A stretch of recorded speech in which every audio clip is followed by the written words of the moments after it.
نستعينه ونستغفره ونعوذ بالله من شرور أنفسنا ومن سيئات أعمالنا من يهده الله فلا مضل له ومن يضلل فلا هادي له أشهد أن لا إله إلا الله وحده لا شريك له وأشهد أن محمدا عبده ورسوله Salawatullahi wa salamuhu alaihi wa ala alihi wa sahbihi wa man tabi'ahum bi ihsanin ila yaumiddin amma ba'd. Ikhwani hadirin rahimani wa rahimakumullah. Alhamdulillah pada kesempatan yang mulia ini kita dipertemukan di majelis ini. Semua adalah karena fadlullah, keutamaan Allah Subhanahu, kemudahan darinya. Dan kita tidak memiliki sedikit pun dari kekuasaan. Kalau bukan karena kemudahan, nikmat dari Allah Subhanahu, maka kita tidak mungkin untuk bisa bermajelis tempat ini. Salawat serta salam semoga senantiasa terlimpah kepada Nabi kita Muhammad Sallallahu Alaihi Wasallam, keluarga beliau, para sahabat, para tabi'in, wa tabi'ut tabi'in, wa man tabi'ahum bi ihsan. Ikhwani rahiman rahimakumullah. Kajian kita atau dars yang akan kita sama-sama lalui sebagaimana telah diketahui, kita akan mengkaji sebuah risalah shaghirah, risalah yang tidak panjang, tidak lebih dari 2 halaman, yaitu kitab atau risalah berbentuk manzumah baikuniyah, sebuah manzumah yang berisi syair-syair tentang mustalahul hadis, ilmu mustalahul hadis. Ikhwani rahimani rahimakumullah.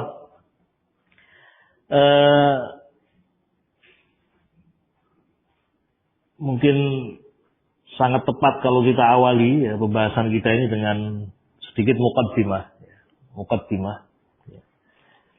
yang menjelaskan tentang ilmu mustalah, ilmu mustalahul hadis. Jadi ilmu ini ma'asyiral ikhwah rahiman rahimakumullah, ilmu yang sangat mulia. Kenapa sangat mulia? Karena ilmu ini sangat berkaitan dengan hadis-hadis Nabi alaihi salatu wassalam. Sekali lagi, ilmu mustalah ini memiliki kemuliaan. Kenapa? Sebab berkaitan dengan apa? Hadis Nabi alaihi salatu wassalam. Dikatakan bahwa syaraful ilmi bi syarafil ma'lum. Syaraful ilmi bi syarafil ma'lum. Kemuliaan sebuah ilmu itu tergantung dari apa yang diilmui, yang dipelajari. Semakin besar yang dipelajari, maka ilmu itu semakin mahal. Semakin mulia ilmu itu, atau semakin mulia yang dipelajari, maka semakin mulia ilmu tadi. Bisa difahami ya. Oleh karena itu ilmu yang paling mulia dan paling agung adalah ilmu tentang Allah Subhanahu wa taala. Ma'rifatullah. Mengenal nama-namanya, mengenal sifat-sifatnya. Kenapa? Karena tidak ada yang lebih agung, tidak ada yang lebih mulia dari siapa? Allah Subhanahu. Berarti mengilmui tentang Allah, ma'rifatullah, ma'rifatu asma'ihi wa sifatihi, mengenal nama-nama Allah, sifat-sifatnya, al-asma'ul husna, dan sifat-sifatnya yang maha tinggi, ini adalah asraful ulum, ilmu yang paling mulia. Terkait dengan apa yang sedang dan akan kita pelajari, yaitu ilmu mustalah. Mustalahul hadis adalah ilmu yang berkhidmat kepada hadis Nabi alaihi salatu wassalam. Dan kita tahu hadis Nabi alaihi salatu wassalam sangat mulia. Sangat mulia. Berarti ilmu yang terkait dengan hadis Nabi alaihi salatu wassalam juga ilmu yang mulia. Jadi sebelum kita lebih masuk ke dalam, sebelum kita lebih melanjutkan pembahasan, ya, kita juga harus mengerti bahwa ilmu yang kita pelajari ini adalah ilmu yang sangat penting karena berkaitan dengan apa tadi? Hadis Nabi alaihi salatu wassalam. Sabda Rasul alaihi salatu wassalam. Nah, sebelum kita membaca Manzumah Baiquniyah, kita akan membahas beberapa pengantar, ya, pengantar atau muqaddimah. Muqaddimah tentang ilmu mustalah. Yang pertama adalah definisi. Definisi dari ilmu mustalah. Mustalahul hadis. Saya tulis di depan ini. Di antara definisi, ya. Jadi mustalahul hadis adalah ma'rifatul qawaid allati yatawassalu biha ila ma'rifati halir rawi wal marwi. Jadi ilmu mustalahul hadis adalah ilmu yang mempelajari dan mengenal, ma'rifah, mengenal al-qawaid, ya, kaidah-kaidah allati yatawassalu biha, yang dengan kaidah-kaidah itu kita akan mengenal ila ma'rifah, mengenal halir rawi, keadaan rawi. Rawi itu yang membawa hadis, yang meriwayatkan hadis, wal marwi, dan yang diriwayatkan. Jadi ilmu mustalah itu adalah ilmu yang mempelajari kaidah-kaidah. Yang dengan kaidah itu kita akan mengenal keadaan rawi. Rawi itu yang meriwayatkan hadis. Ya. Wal marwi, marwi itu yang diriwayatkan. Ya. Ini yang dimaksud dengan ilmu mustalahul hadis. Sebelum saya lanjut, saya tanya dulu nih, biar tidak satu arah ya. Antum akhir. Nah, antum jawab. Apa itu ilmu mustalah?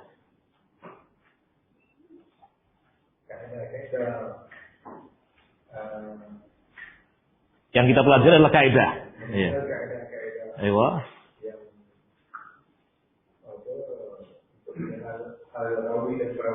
Ya, jadi ilmu yang mempelajari kaidah-kaidah yang dengan itu kita akan mengenal, ya, akan mengerti keadaan rawi dan keadaan apa? Marwi. Marwi yang diriwayatkan. Ya. Nah, kita lanjutkan dulu. Ini definisinya. Ya. Jadi yang akan kita pelajari itu kaidah-kaidah. Ya. Yang dengan kaidah itu kita akan mengenal, mengerti keadaan rawi, ya, dan yang diriwayatkan. Banyak definisi yang disebutkan oleh para ulama, namun saya cukupkan satu saja itu. Kemudian yang kedua, ya, muqaddimah yang kedua adalah tentang nama ilmu ini. Apa namanya? Jadi ilmu ini punya banyak nama. Ya. Punya banyak nama. Ilmu mustalahul hadis. Jadi biasa disebut dengan mustalahul hadis. Juga ada yang menyebutkan usulul hadis. Ilmu usulul hadis. Disebut juga ilmu qawaidul hadis. Qawaidul hadis. Ini beberapa nama. Jadi ada yang menyebutkan dengan ilmu mustalahul hadis, ada yang menyebutnya ilmu usulul hadis, ada yang mengatakan ilmu qawaidul hadis. Ilmu itu kan punya nama, ya. Mewakili sebuah ma'rifah tertentu. Contoh misalnya ilmu fisika. Fisika punya nama, itu apa yang dipelajari kita sudah tergambar. Ilmu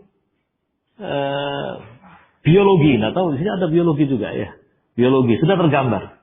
Ilmu geologi itu sudah tergambar.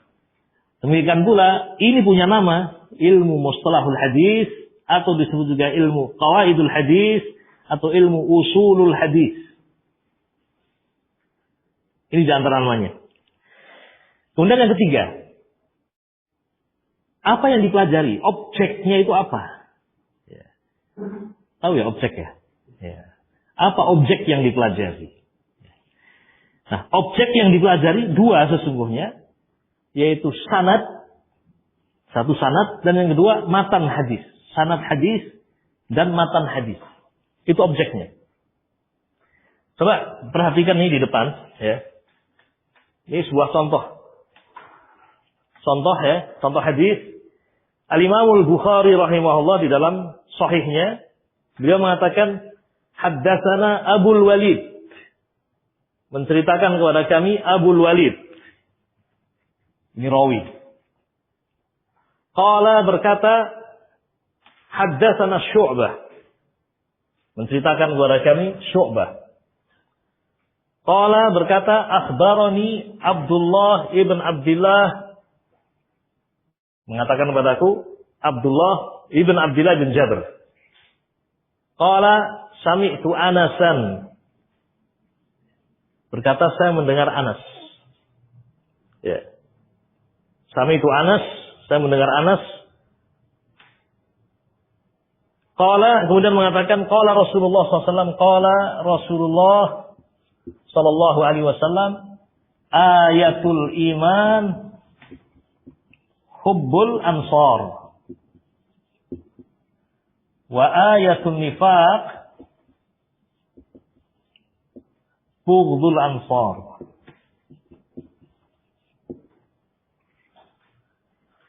Nah, Imam Bukhari mengatakan haddatsana, menceritakan kepada kami Abul Walid. Abul Walid berkata menceritakan kepada kami Syu'bah.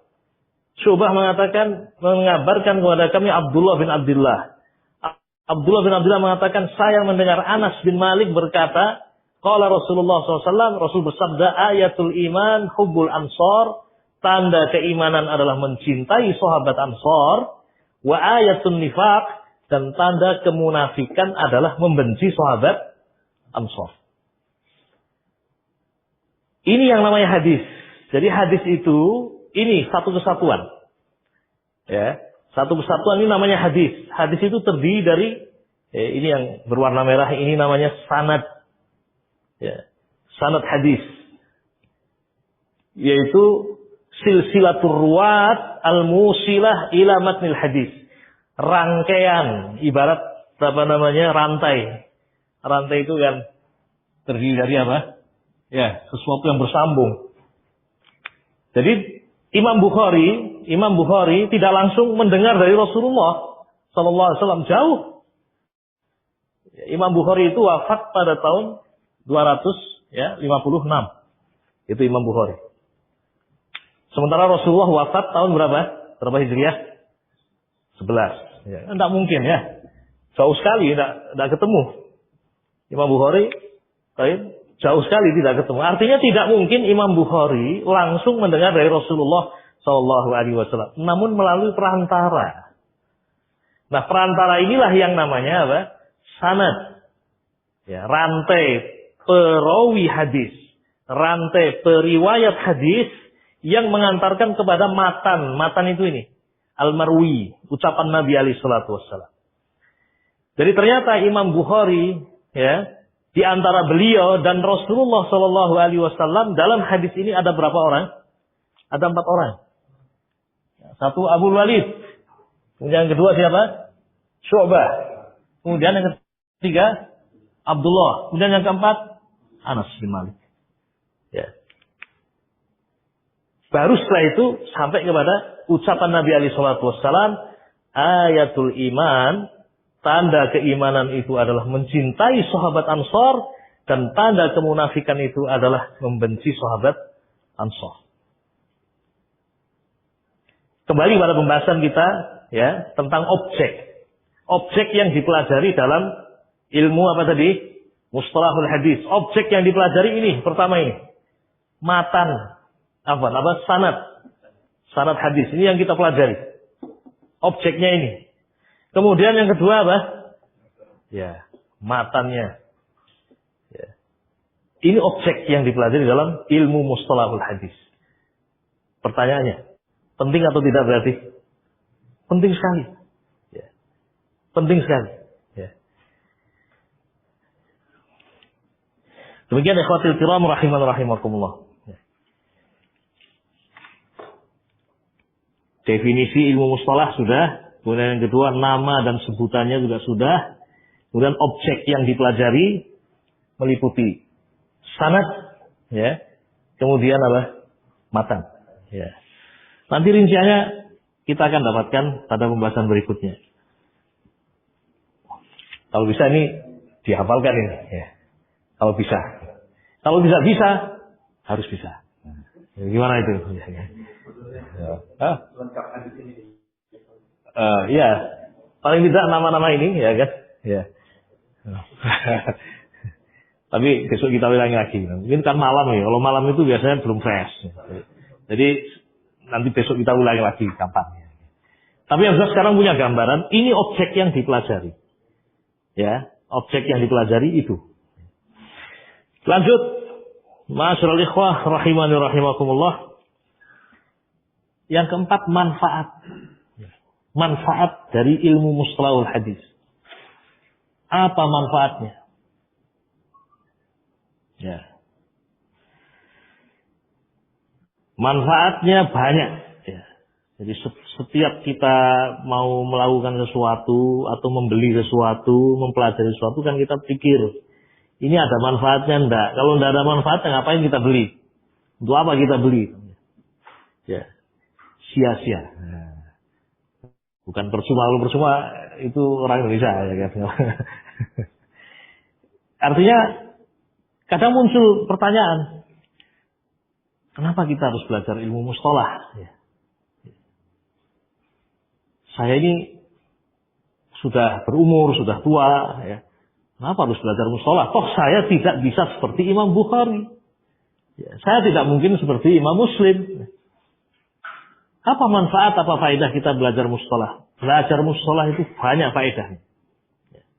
Banyak faedahnya. Kalau kita tidak bisa mendapatkan semuanya, kita mendapatkan sebagian faedah saja, itu sudah merupakan ghanimah. Ya, sudah merupakan ya ghanimah. Harta yang tidak ternilai.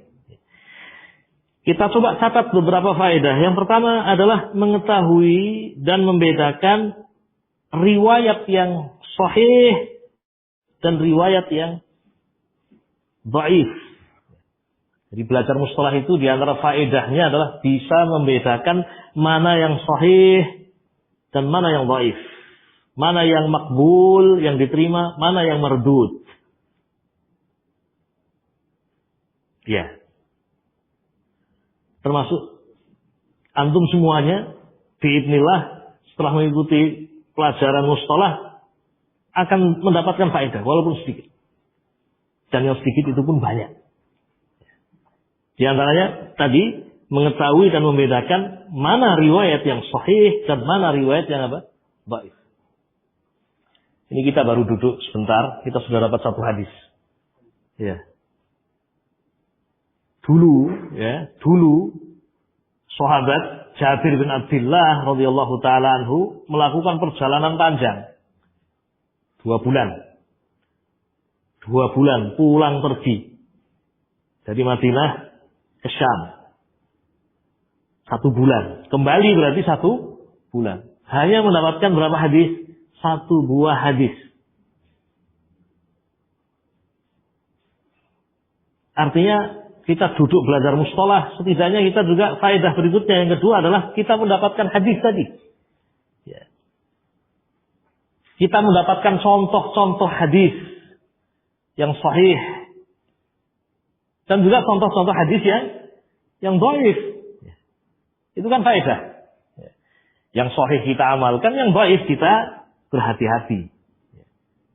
Seperti ini hadis ini hadis terkait dengan kebahagiaan kita semuanya.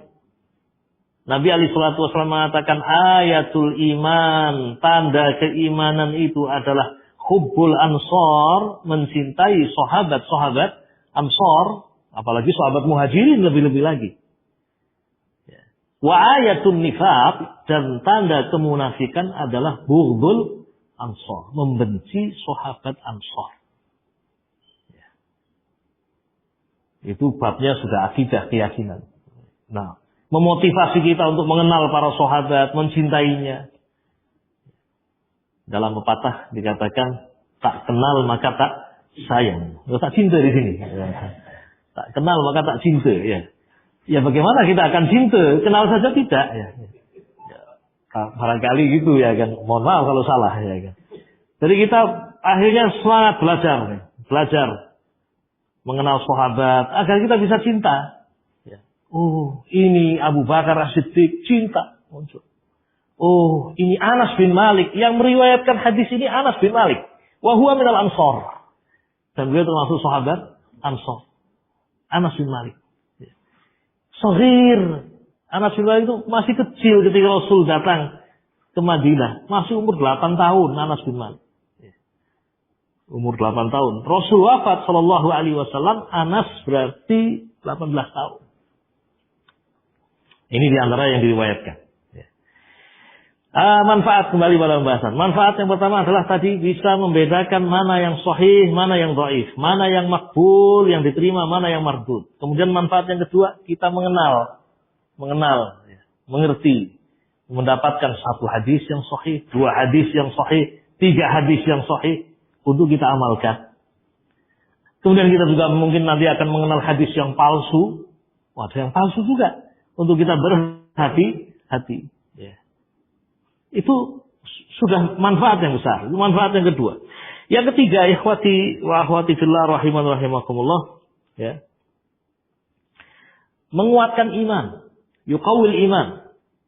Menguatkan iman, kenapa? Karena kita menyaksikan bahwa Allah Subhanahu wa taala menjaga Islam, ya, menjaga agama Islam, ya, dengan terlahirnya para ulama. Terakhirnya para ulama ahlul hadis yang mereka meletakkan ilmu ini, ilmu apa? Mustalah, sehingga bisa terjaga kemurnian Islam. Jadi tidak khawatir lagi, tidak takut lagi hadis Nabi tercampur dengan ucapan-ucapan manusia yang buruk. Orang-orang munafik, orang-orang yang memusuhi Islam, yang membuat hadis-hadis palsu, itu semuanya terbongkar. Itu semuanya tersingkap. Baik. Ini faedah yang keberapa? Yang ketiga. Kemudian ikhwani wa akhwati fillah rahimakumullah, yang keempat.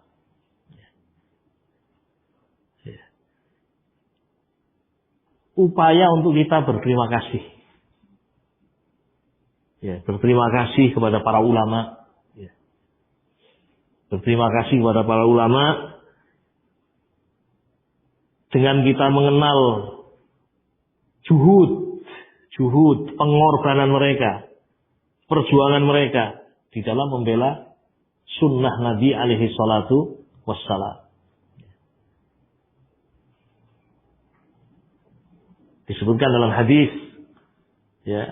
la yashkur Allaha man la yashkurin nas. Tidak bersyukur kepada Allah ketika seorang tidak bersyukur kepada apa? Manusia. Jadi ketika kita membaca bagaimana perjuangan Imam Bukhari, bagaimana perjuangan Imam Syafi'i, bagaimana perjuangan Imam Ahmad bin Hanbal di dalam menjaga hadis Nabi alaihi salatu wassalam, sampai terbukukannya hadis Nabi alaihi salatu wassalam.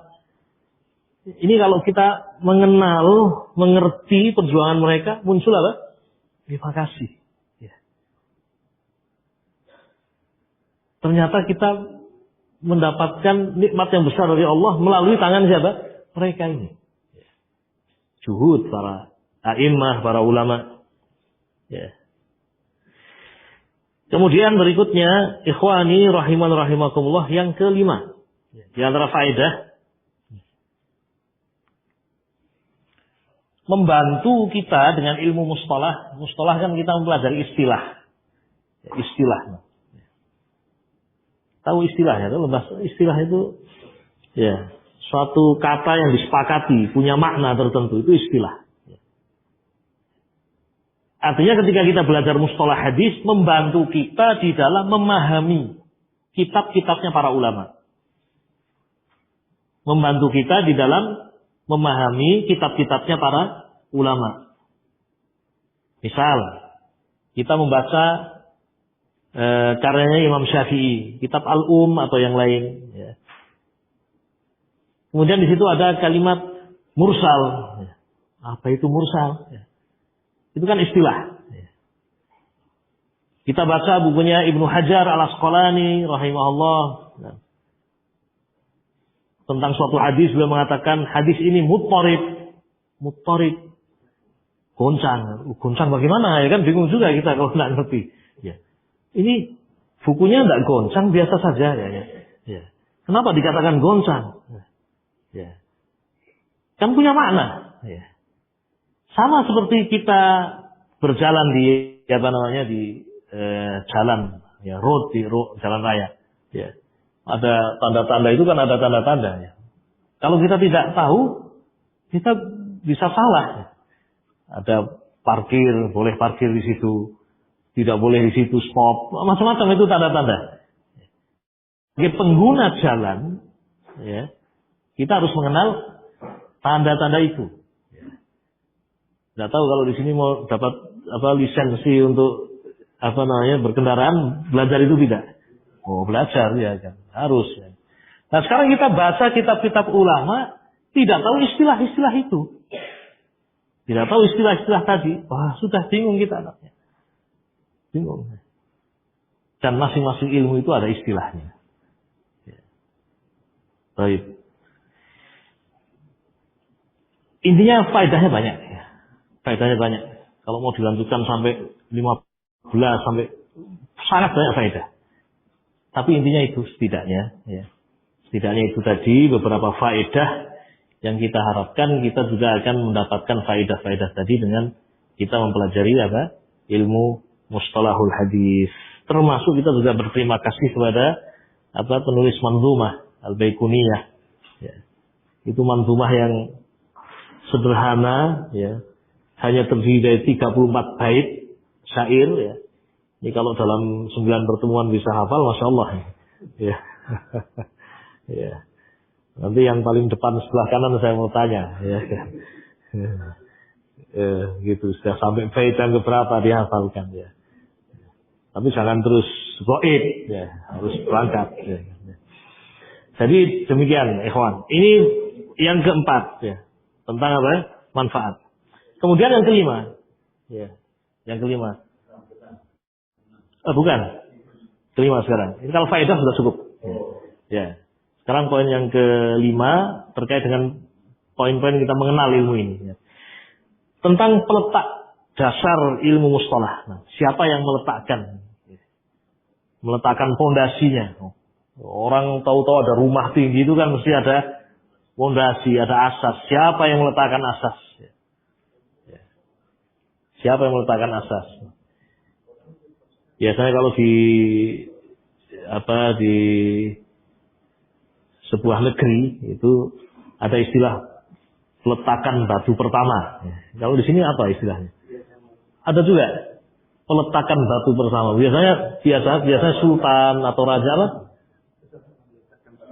Peletakan batu asas. Ya. Ya, yang pertama kali meletakkan siapa? Nah, itu akan menjadi kenangan tersendiri. Artinya bangunan yang kokoh itu pasti ada yang meletakkan awal kali. Ya. Tidak mungkin tiba-tiba muncul sebuah bangunan yang namanya mustalahul hadis. Tiba-tiba muncul bangunan itu.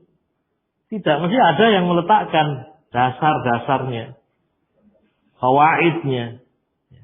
Nah, disebutkan oleh para ulama, dikatakan bahwa yang meletakkan dasar ilmu mustalahul hadis adalah Imam Syafi'i rahimahullah. Muhammad ibn Idris Syafi'i. Bismillah. Beliau banyak bicara tentang mustalah di dalam kitab beliau Ar-Risalah. Berbicara tentang mursal, hukum hadis mursal. Sebagaimana juga beliau dikatakan peletak dasar ilmu usul fikih. Usul fikih juga demikian. Dikatakan Imam Syafi'i. Tetapi belum menulis kitab khusus yang namanya apa? Mustalahul hadis. Peletak. Asas. Nah, artinya para ulama banyak bicara dalam kitab-kitab mereka. Kita dapatkan Imam Syafi'i berbicara dalam kitab Ar-Risalah. Kemudian setelah itu para ulama juga berbicara, ya berkembang terus Sampai kemudian dikatakan ya, yang pertama kali ya menulis ilmu mustalah dalam kitab khusus adalah Al-Imam Ar-Rama Hurmuzi rahimahullah. Ar-Rama Hurmuzi rahimahullah. Itu dikatakan yang pertama kali menulis kitab khusus tentang mustalah. Ya, kata Ibnu Hajar dalam kitabnya, ya, Nuzhatun Nazar, famin awwali man sannafa fi dzalika al-Qadhi Abu Muhammad Ar-Rama Hurmuzi fi kitabihi Al-Muhadditsul Fasil. Di antara yang pertama kali menulis kitab khusus tentang mustalah adalah Al-Qadhi Abu Muhammad Ar-Rama Hurmuzi. Ar-Rama Hurmuzi, ya. Baik. Fi kitabihi, dalam kitabnya yang diberi judul Al-Muhadditsul Fasil. Kitab Al-Muhadditsul Fasil. Nah. Baik. Namanya? Oh, nah, baik. Ar-Rama Hurmuzi. Imam Ar-Rama Hurmuzi seperti itu saja. Abu Muhammad Ar-Rama Hurmuzi. Ya, Ar-Rama Hurmuzi. Ar-Rama Hurmuzi, seperti itu.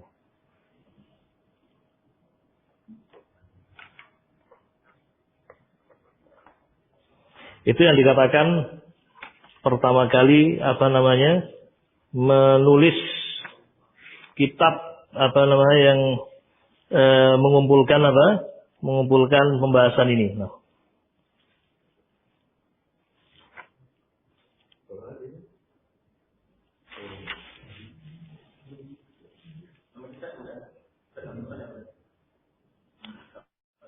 Kitabnya Al-Muhadditsul Fasil. Al-Muhadditsul Fasil bainar rawi wal marwi. Al-Muhadditsul Fasil bainar rawi wal marwi. Judul kitabnya Al-Muhadditsu Al-Fasil baina ar-rawi wal marwi.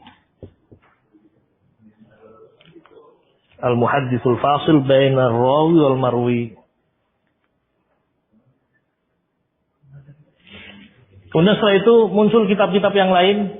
Al-Khatib Al-Baghdadi rahimahullah punya kitab Al-Kifayah fi ilmi riwayah. Kemudian Ibnu Shalah punya kitab Muqaddimah. Ya. Kemudian setelah itu muncul berikutnya ada Al-Hafidh Ibnu Hajar Al-Asqalani. Ya, ada kitab Nukhbatul Fikar. Kemudian beliau syarah sendiri dalam kitab Nuzhatun Nazar. Kutub katsirah, kitab-kitab yang sangat banyak. Namun intinya ilmu ini ilmu yang sudah lama berkembang. Sampai kemudian menjadi sebuah bangunan yang kokoh. Dari peletakan dasarnya, asasnya, sampai kemudian terbangunlah sebuah ilmu yang sangat kokoh, yaitu ilmu mustalahul hadis. Nah, kemudian berikutnya yang keenam. Yang keenam,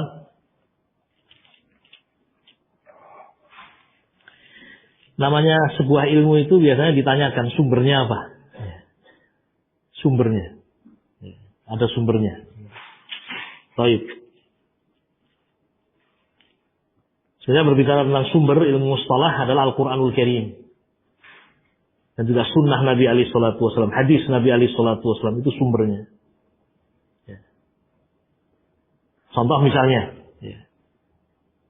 Al-Quran Al-Karim mengajarkan kita untuk meneliti orang yang membawa berita. Ya ayyuhalladzina amanu in ja'akum fasiqun binaba'in fatabayyanu. Dalam surah Al-Hujurat. Ya ayyuhalladzina amanu, wahai orang-orang yang beriman, jika ja'akum fasiqun, datang kepada kalian apa? Seorang yang fasik, binaba'in, dengan berita. Jangan langsung diterima. Ya. Fatabayyanu ay tasabbatu, pastikanlah berita itu kebenarannya. Walaupun itu urusan apa? Duniawi. Urusan duniawi saja kita tidak begitu saja langsung menerima. Ya. Ada orang datang, ayo cepat-cepat kita ke ada toko di sana, ada diskon 90%. Kita pikir-pikir dulu, benar tidak ini berita? Ada diskon sampai 90%. Aneh juga. Itu saja kita tidak langsung terima. Padahal itu urusan dunia. Lalu bagaimana jika berita itu adalah agama, syariat? Ya. Itu Al-Quran. Ya. Juga hadis Nabi alaihi salatu wassalam, mengatakan, "Naddarallahu imra'an sami'a maqalati fahafidhaha wa wa'aha thumma addaha." Atau kama qala Rasul alaihi salatu wassalam. Naddarallah, semoga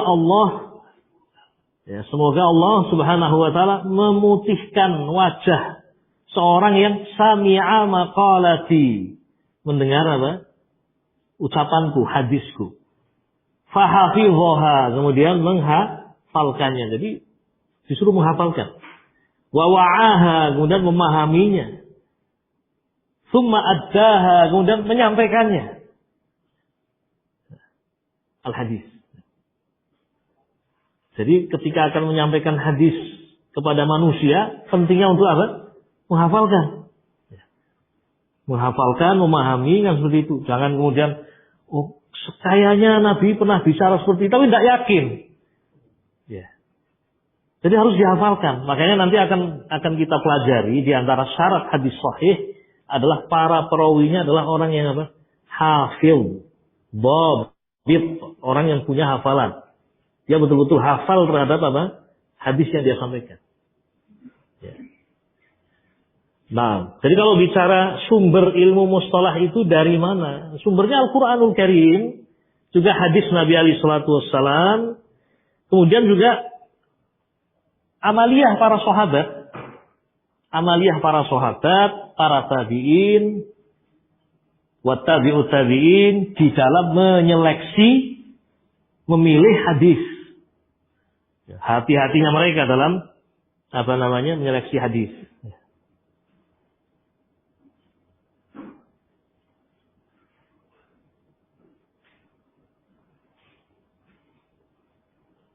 Itu di antara sumbernya. Ya, di antara sumbernya Al-Quran, Sunnah, kemudian juga ya para sahabat. Ya, metode para sahabat di dalam menyeleksi hadis, para tabi'in, wa tabi'ut tabi'in. Ya. Nah, ini yang terkait dengan sumber dari ilmu mustalah. Sumbernya apa? Kemudian yang ketujuh, ikhwani rahimakumullah, hukum mempelajarinya. Hukmu ta'allumi. Hukum mempelajarinya. Berbicara tentang hukum mempelajarinya, fardhu kifayah. Hukum mempelajarinya adalah fardhu kifayah. Jadi di tengah-tengah umat ini ada yang harus mempelajari ilmu mustalahul hadis. Sampai cukup umat ini. Namanya fardhu kifayah adalah fardhu yang gugur ketika sudah cukup. Kalau tidak cukup ya kifayah. Memandikan jenazah hukumnya fardhu kifayah. Satu orang bisa, ya sudah cukup. Satu orang, dua orang cukup. Gugur kewajiban atas yang lain. Ilmu mustalahul hadis, hukum mempelajarinya fardhu kifayah. Jadi harus ada di tengah umat ini yang belajar tentang mustalah. Wajib mendalaminya. Kenapa? Karena umat ini butuh kepada orang-orang yang bisa memahami, meneliti hadis, mana yang sahih, mana yang dhaif. Dan bisa jadi hukumnya, tadi secara umum, hukumnya fardhu kifayah, dan tentu saja fardhu ain bagi siapa saja yang akan mengajarkan ilmu. Ya, mengajarkan ilmu, tentang hadis, menulis tentang hadis, bicara tentang hadis, kok tidak tahu mustalahul hadis, bagaimana dia akan bisa hati-hati di dalam menyampaikan ilmu hadis. Ya.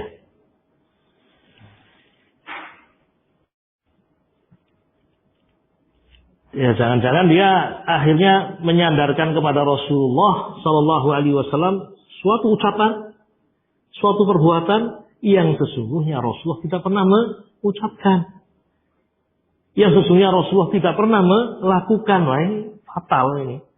Ya, karena dia tidak memiliki kemampuan tadi, tidak memiliki ilmu mustalahul hadis. Nah. Yang kedelapan, ikhwani rahimakumullah, ya. Keutamaan mempelajari ilmu mustalah. Apa keutamaannya? Fadluh, keutamaannya. Ya. Tadi sudah kita sebutkan di depan sedikit. Ya. Bahwa syaraful ilmi bi syarafil ma'lum. Syaraful ilmi bi syarafil ma'lum. Kemuliaan suatu ilmu, ya, tergantung dari kemuliaan yang dipelajari. Bahkan subhanallah dalam urusan dunia, kalau kita lihat orang-orang belajar, saya tanya ini, kalau ilmu kedokteran dengan ilmu ekonomi lebih mahal mana sekolah di situ? Kedokteran, ya, betul ya. Lebih mahal kedokteran. Berlipat-lipat kalau di Indonesia seperti itu. Di Malaysia saya pikir sama juga. Ya. Kenapa? Karena ilmu kedokteran ini memang dianggap apa? Ini lebih daripada sekedar ilmu ekonomi. Yang belajar pun juga orang-orang pilihan. Biaya juga besar karena juga terkait dengan alat-alat yang harus dimiliki. Ya. Prakteknya itu ya luar biasa juga. Prakteknya, praktikumnya. Sehingga memang ilmu ini semakin mahal. Ya. Karena apa? Karena dianggap ilmu yang grade-nya itu levelnya tinggi. Nah, wabillahi taufiq. Ilmu untuk membuat bangunan, ya. Ilmu membuat bangunan, jembatan, dengan ilmu untuk membuat tempe. Ya. Ya. Tadi saya cerita tempe sama Akhuna, ya. Jadi saya muncul tempe di sini. Ya. Ilmu membuat tempe mudah sekali. Kalau antum lihat orang membuat tempe mudah, ya. Tidak perlu banyak biaya itu, satu hari selesai belajar. Tapi ilmu membuat bangunan ini, ya. Ya.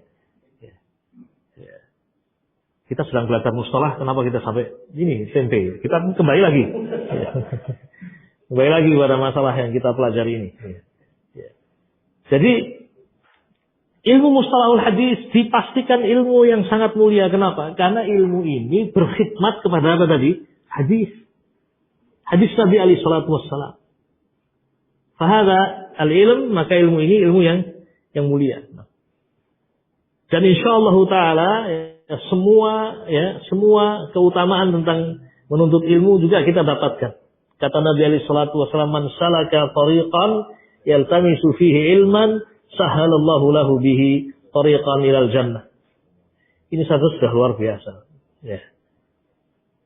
Siapa yang menempuh jalan untuk mendapatkan ilmu, maka Allah akan mudahkan bagi dia jalan menuju jannah, surga. Surga itu yang menjadikan para penuntut ilmu ya bersemangat. Ya. Itulah yang menjadikan kenapa dulu para sahabat rela menempuh perjalanan berhari-hari, berbulan-bulan.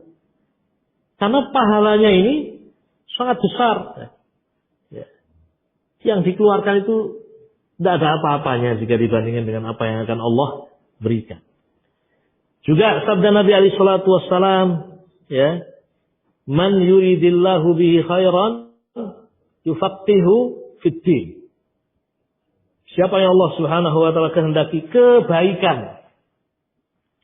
Di sini kebaikan mutlak di sini. Umum, sifatnya umum. Ya. Tidak dibatasi kebaikan apa. Siapa yang Allah kehendaki kebaikan, ini kebaikan agamanya, kebaikan dunianya, kebaikan hartanya, kebaikan jiwanya, kebaikan keluarganya, kebaikan hartanya. Siapa yang Allah kehendaki kebaikan padanya, maka Allah akan menjadikan dia faqih, paham terhadap agama. Dan belajar ilmu mustalahul hadis adalah diantara upaya untuk kita faqih, paham terhadap agama. Naam. Juga hadis tadi yang kita baca, ya. Naddarallahu imra'an sami'a maqalati. Semoga Allah memutihkan atau mencerahkan wajah seseorang yang mendengar perkataanku. Fawa'aha, lalu dia memahaminya, dalam sebagian riwayat fahafidhaha, menghafalkannya dan memahaminya. Summa addaha, kemudian dia sampaikan hadis yang telah dia hafalkan tadi kama sami'aha, seperti dia mendengarnya, seperti ketika dia mendengarnya. Jadi ketika menyampaikan ya seperti apa yang dia dengar, tidak ditambahi dan tidak dikurangi. Ya. Nah, didoakan oleh Nabi alaihi salatu wasallam dengan doa ini. Semoga Allah memutihkan wajah orang yang mendengar ucapanku, menghafalkannya, memahaminya, dan dia menyampaikannya seperti dia mendengar. Seperti dia mendengar. Ini poin yang ke-8 tentang keutamaan belajar ilmu mustalah. Kemudian yang ke-9, tentang masail.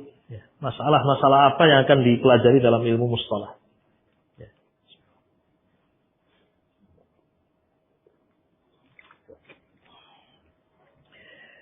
Masalah-masalah yang akan dipelajari yang akan kita baca di dalam manzumah. Kita akan mengenal apa itu sahih, mengenal hadis sahih, mengenal hadis hasan, dan mengenal hadis dhaif, dan mengenal hadis marfu', mengenal hadis maqtu', mengenal hadis mauquf, dan mengenal hadis yang dikatakan musnad, mengenal apa itu muttasil, dan seterusnya. Masail banyak.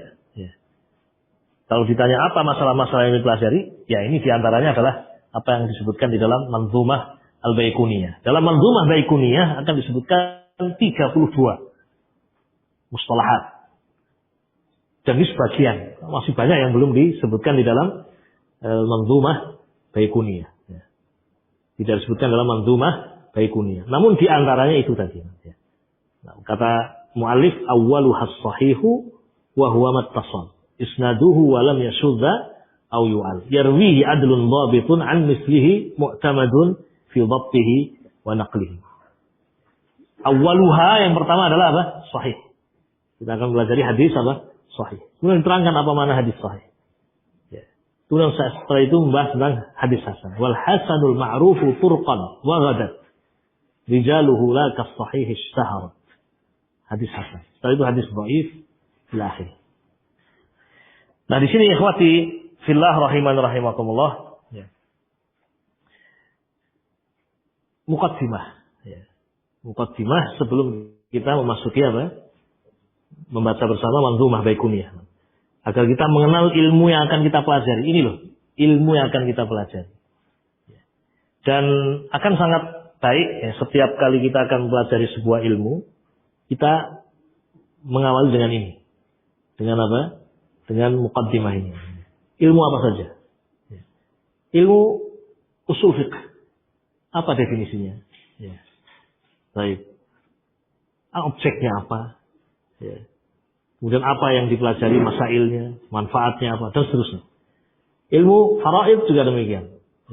Ilmu faraid. Ilmu tajwid juga demikian. Apa definisi ilmu apa? Tajwid. Baik. Apa manfaatnya? Objeknya apa yang akan dipelajari? Setiap ilmu itu seperti ini. Ada nahwu, sharaf, ila akhirih. Nah, demikian poin pertama, pembahasan pertama yang kita sampaikan, yaitu terkait dengan muqaddimah yang berisi tentang pengantar ilmu mustalahul hadis. Baik. Karena ini ada as'ilah, ada pertanyaan, fadhal ikhwan. Sampai jam berapa ini? Sampai kapan kita? Cukup. Barangkali masih kuat tambah 1 jam lagi.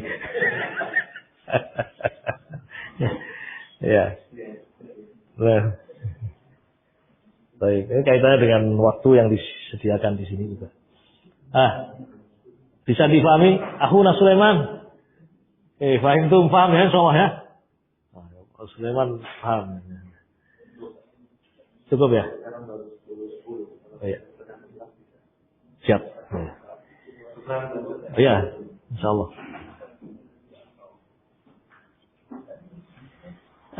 Ini ikhwatul kiram rahimakumullah ya. Poin yang pertama yang kita sampaikan ya, terkait dengan apa? Dengan pengantar ilmu mustalahul hadis. Baik. Kemudian kita akan masuk pada poin yang kedua. Ya, poin yang kedua, ya. Kita akan sedikit cerita. Malam-malam yang nanya cerita. Ya, ya. Cerita. Ya. Kita akan sedikit bercerita tentang sejarah, ya. Sejarah hadis dan periwayatannya. Jadi hadis ini sudah melalui masa zaman yang sangat lama, 15 abad.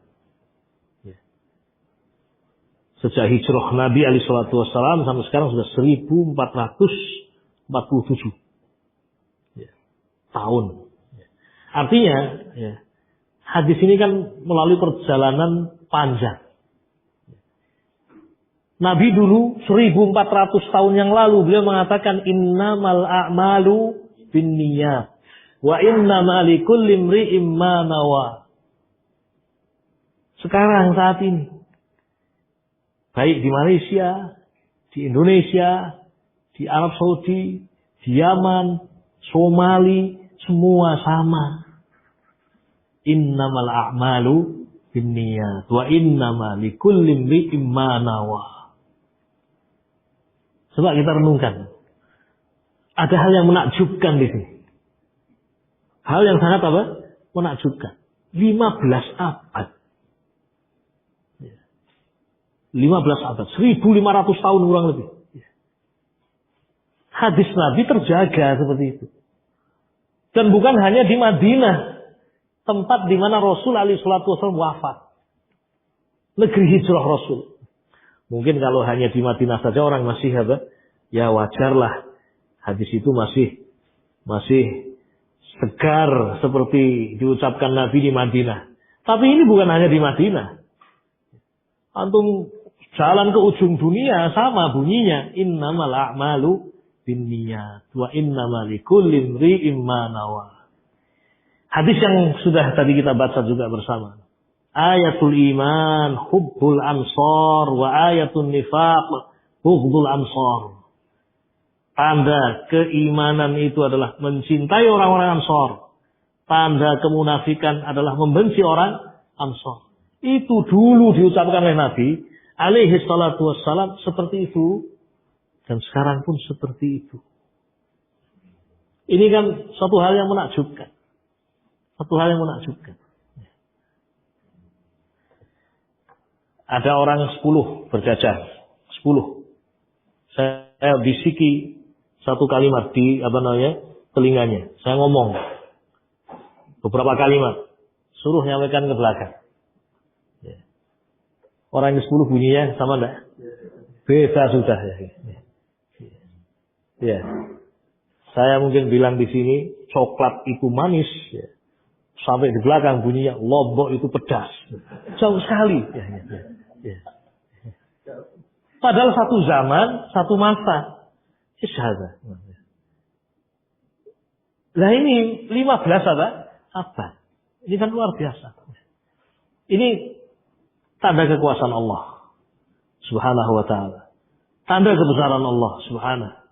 Tanda bahwa Islam ini memang dinul haq. Agama yang hak.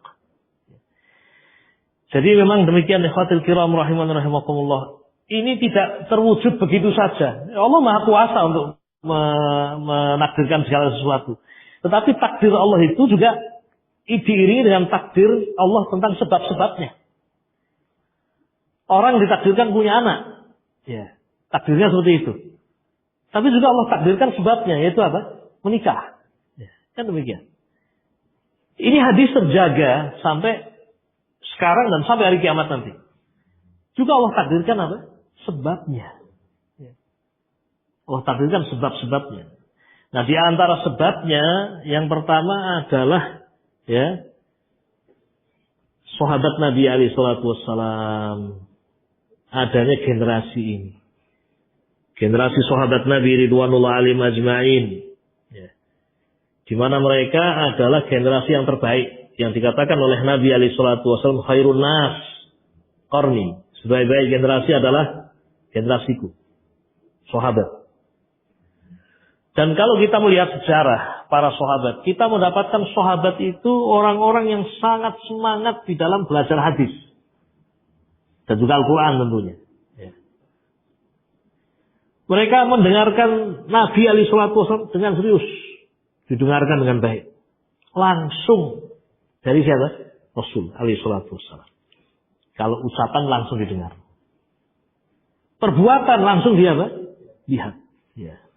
Maaf. Persetujuan Rasul alaihi salatu wasallam, takrir, persetujuan Rasul juga mereka saksikan.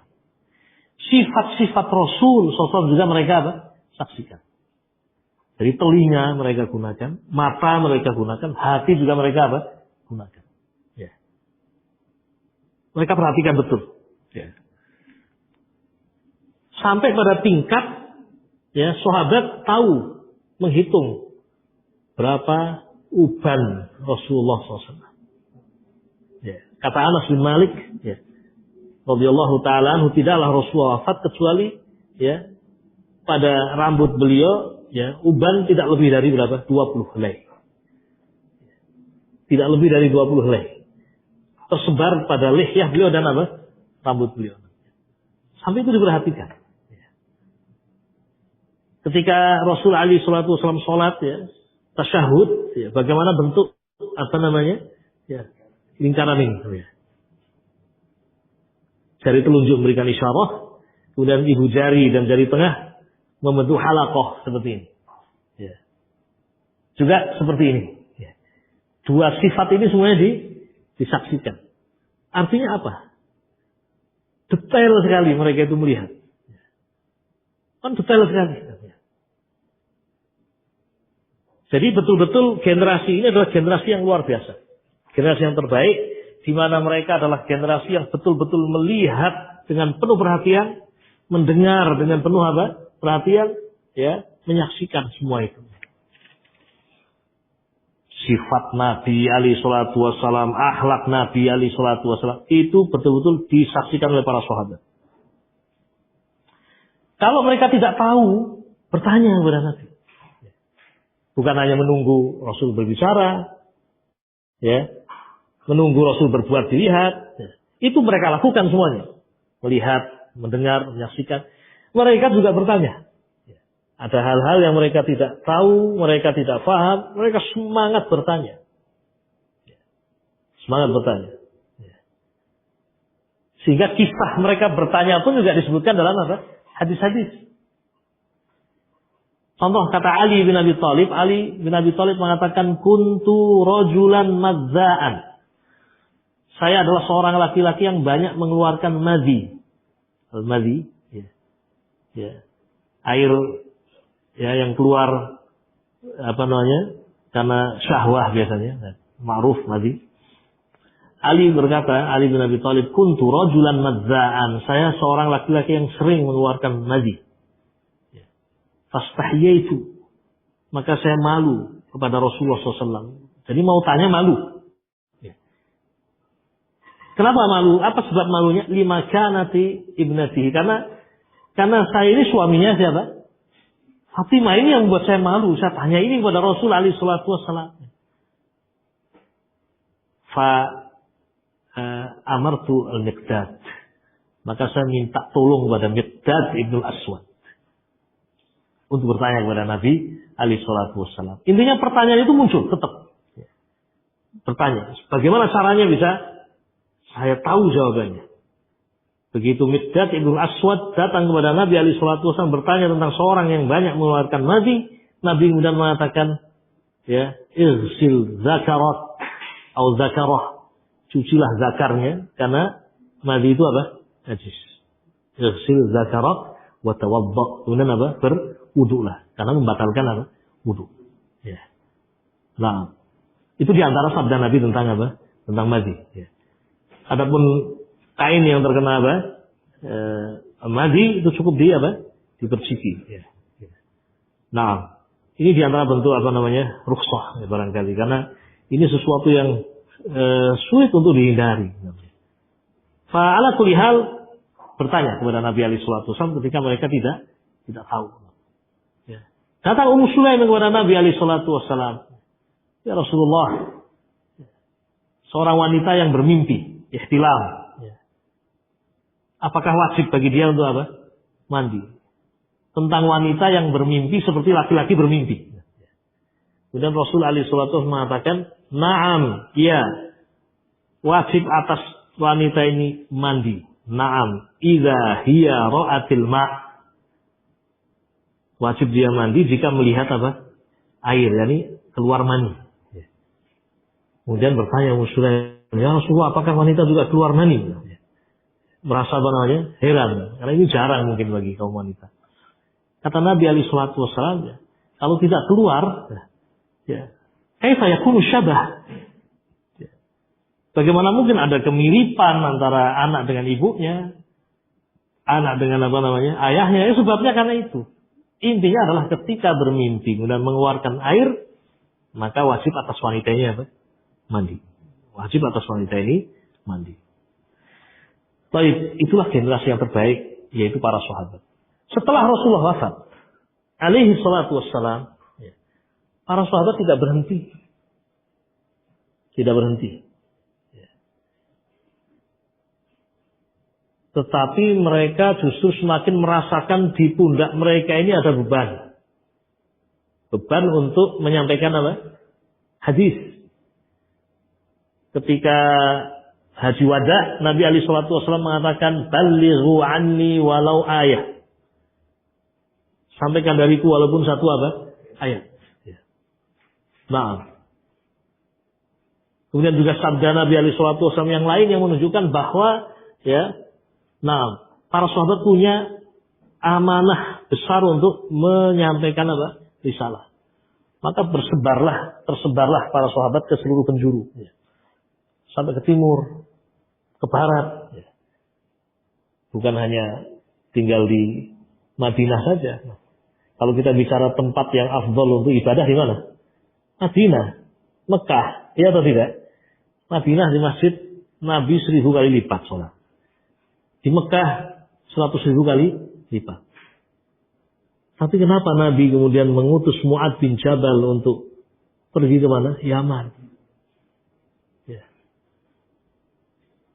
Nabi mengatakan, "Ya Mu'ad, innaka ta'ti qauman ahlal kitab." Wahai Mu'ad, engkau akan mendatangi suatu kaum yang mereka adalah ahlul kitab. "Falyakun awwalu ma tad'u ilaihi syahadata alla ilaha illallah." Syahadata alla ilaha illallah. Yang pertama kali kamu serukan, kamu dakwahkan kepada mereka adalah syahadah la ilaha illallah. Coba kita renungkan. Ini ternyata pertemuan terakhir antara Rasulullah dengan siapa? Mu'ad. Bahkan diantar itu sampai meninggalkan kota Madinah. Kalau berbicara sedih luar biasa. Mu'ad meninggalkan siapa? Rasulullah SAW. Ya. Sayyidul Mursalin, Sayyidu waladi Adam. Saya harus berpisah dengan beliau. Kemudian harus berpisah dengan kibar sahabat.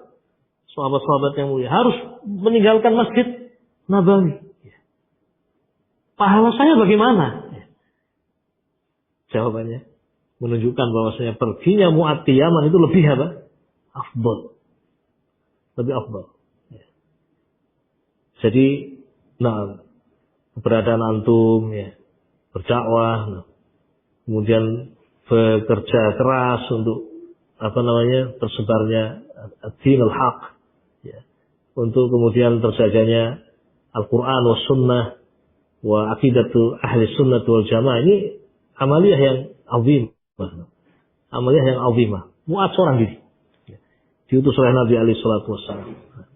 Nah, inilah yang kemudian menjadikan para sahabat tidak tinggal di mana?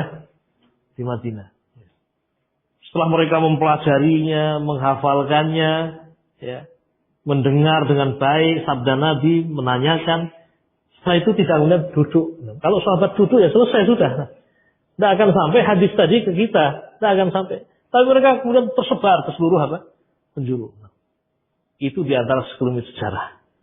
Kemudian Allah menyiapkan generasi berikutnya, yaitu siapa? Tabi'in. Ya. Kemudian setelah itu Allah siapkan generasi tabi'ut tabi'in. Terus sampai terbukukanlah hadis Nabi alaihi salatu wassalam dalam kitab-kitab. Ya. Dan di zaman Nabi hadis sudah ditulis, ya, sudah ditulis. Fa'ala kulli hal itu sekelumit. Ya. Sekelumit dari sejarah. Ya. Kenapa hadis Nabi alaihi salatu wassalam itu sampai kepada kita? Ya karena Allah telah menyiapkan sebab-sebab tadi. Di antara sebab-sebab itu pula adalah adanya ilmu-ilmu yang mendukung terjaganya hadis Nabi alaihi salatu wassalam. Ada ilmu mustalahul hadis, ada ilmu tabaqat dan seterusnya. Itu ikhwatul kiram rahimanallah, sedikit tentang sejarah ini. Mudah-mudahan memberikan semangat pada kita semuanya, termotivasi untuk kita lebih bersemangat dalam belajar ilmu mustalah. Insyaallah taala kita lanjutkan pada sesi berikutnya. Kita akan mulai insyaallah langsung untuk membaca manzumah baikuniyah insyaallah. Hada wallahu alam, naktafi bihadzal qadri wa sallallahu wasallam ala nabiyyina Muhammad wa ala alihi wa sahbihi ajma'in. Walhamdulillahirabbil alamin. Assalamualaikum warahmatullahi wabarakatuh.